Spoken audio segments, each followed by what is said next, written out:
Hey, good morning. This is Meir Valensky with Driving Markets. A quick caveat: anything said in this piece is from media publication only, not financial advice, not investment advice, and any profits you make are yours, any losses are yours as well. Remember, on YouTube, I'm looking to expand the audience so you can share it with friends, share it with colleagues, send it around, and anyone who's interested in subscribing, subscribe. Anyone who pass comments, etc., etc. Let's kick off. All I can say is incredible. Incredible. The markets yesterday absolutely flew up. They soared higher to probably some of the highest gains ever seen in one day, especially on the Nasdaq, all on the back of better than inflation numbers expected in the US. Remember, yesterday the CPI came out, the Consumer Price Index came out in the States, expecting around about 8.1, came in at 7.7. Now that is a massive drop as far as inflation is concerned. Therefore, the investment bankers, the analysts, the traders, all bought the market. The market shot up, and they stayed up all through the session, ending up more or less on their highs. The biggest benefactors of that particular rise was the Nasdaq, the high techs. Why? Quite simple. As inflation falls, then what's likely to happen is the Fed will be less aggressive in raising interest rates going forward. And the high-tech sector is very vulnerable, very susceptible, extremely sensitive to interest rate rises because they fund themselves based on interest rates based on money and loans, etc. So the more expensive the money is, the bigger impact it's going to have on high-tech shares like Meta, Amazon, and all of the other startups. They're the big techs, and the startups will also be affected. So the whole high-tech sector shot up and stayed up. An expectation that the Fed, the central bank in the US, is not going to be as aggressive regarding interest rates. The answer from Driving Markets is wrong. What happens is that there is been a drop in inflation, but it's not going to be consistent. It's not going to be continuous.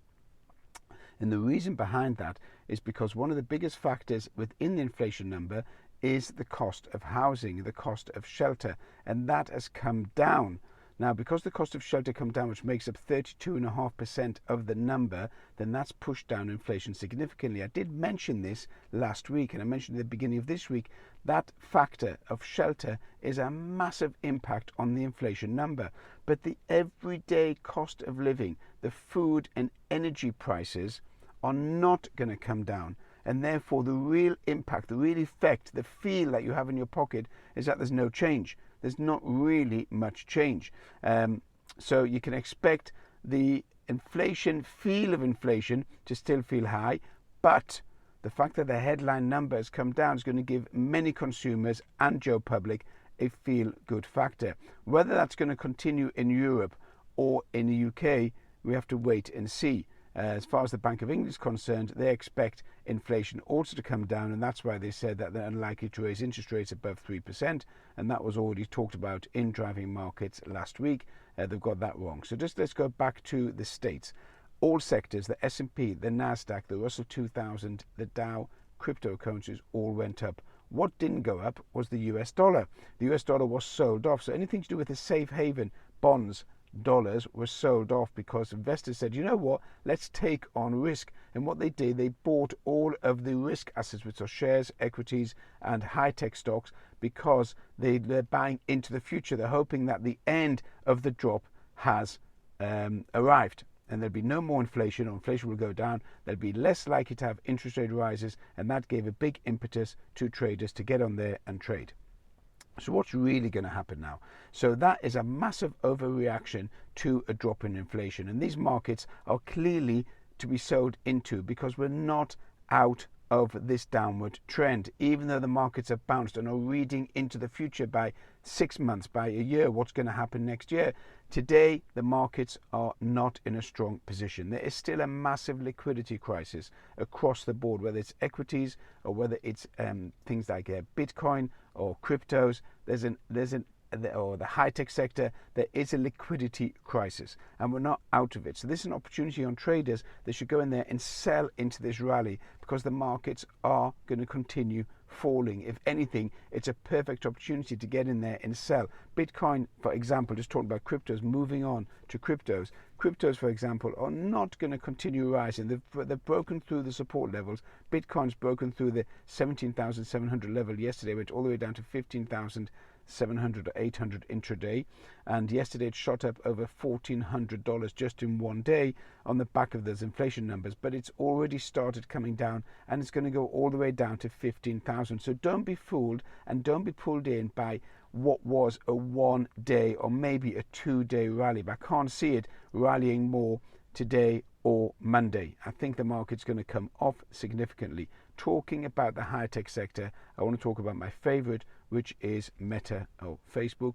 That went up to $112 yesterday. It's gone all the way up from $88 to $112, and people are saying, wow, that's it, it's the end, let's go and buy it. They've laid off 11,000 employees, which is a bad sign for the company, but it's cutting costs. And by cutting costs, they're going to add to their, or save costs and add to their bottom line, and therefore have a better reporting season, as they believe it. However, at this level, Meta, Facebook, is a sell. It's sell at $112 a share. It's a sell. It's going to go all the way down to $70 a share. Let's look at Amazon. Amazon also cutting costs, and it's probably going to lay off also thousands of employees. That also jumped. Also an opportunity to get in there and sell. Apple, another one. Now, Apple also is a long-term sell because, as I said on many occasions, it doesn't have much innovation or any innovation at all, and is likely to just sink. Again, the focus is on economic numbers, and the economic numbers are impacting on those shares as to where the shares are going.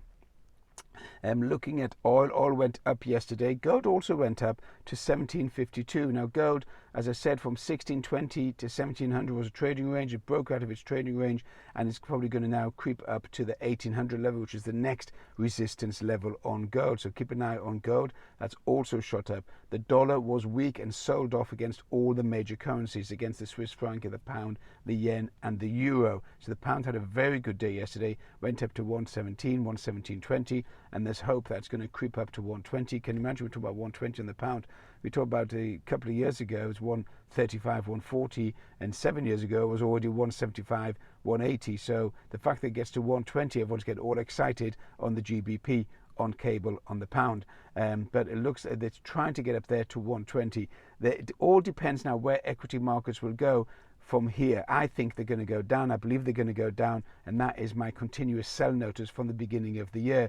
And if the markets go down, the dollar will go up because it'll be seen as a safe haven. But if the equity markets rise, then you could see some dollar weakness. Also, if interest rates, if there's a view that interest rates are not going to rise, and we've seen the top of interest rates, then you see the dollar being sold off, and you see other majors like the Swiss franc, like the pound, like the euro, like the yen, and the Canadian dollar all going up. So that's an interesting one to watch. Getting back onto Bitcoin, Binance was supposed to buy out FTX, which was a massive exchange. Binance pulled out of the deal, and it's caused massive concern within the cryptocurrency arena sector. And Bitcoin, Ethereum are all a sell. They're not a buy at these levels due to liquidity crisis, and that liquidity crisis is going to continue further. It's going to get deeper. You're going to hear more cryptocurrency platforms that are either going to go bust or have got no money to finance their particular operation. Why is that? I will do a longer YouTube on cryptocurrency and educational side, but very, very quickly, cryptocurrencies, many traders are trading on margin, so they're doing 10 times the amount. What does that mean? They put down $10,000 and they buy cryptocurrencies at $100,000 or $50,000. It's margined, it's leveraged. Okay, I will explain that again in another video at some stage, but the margin, the leverage means that they haven't fully paid for their assets. So as that asset comes down in price or moves against them, then they haven't got enough money to support that trade, and they're called upon to fund more money. Like MicroStrategy, that what they did, they bought a load of Bitcoins on margin, and there was a massive margin call, so they had to sell other assets or raise cash in order to support the Bitcoins. But their average price, MicroStrategy on Bitcoin, is running at around about the $27 level, and at $16,800 they are losing absolute huge amounts of money. So that's another one to watch. MicroStrategy. Is MicroStrategy a sell? Good point. There's a load to talk about, and obviously I don't want to bore you to tears on YouTube and I want to try and keep it as short as possible, but they seem to be stretching because there's a lot of activity going on within the financial marketplace. So in summary, the market is a sell at these levels. It might go up again today on the Friday, but it is a sell. It's getting to the toppy level where you can think, hold on, where's the upside going to be from here? So sell into the markets. Expect gold to continue rising, expect Bitcoin, cryptos to go down. Please share the video, please send it out to your friends, please subscribe, please comment. I'm more than happy to hear comments. Meir Velensky, Driving Markets. Have a good day.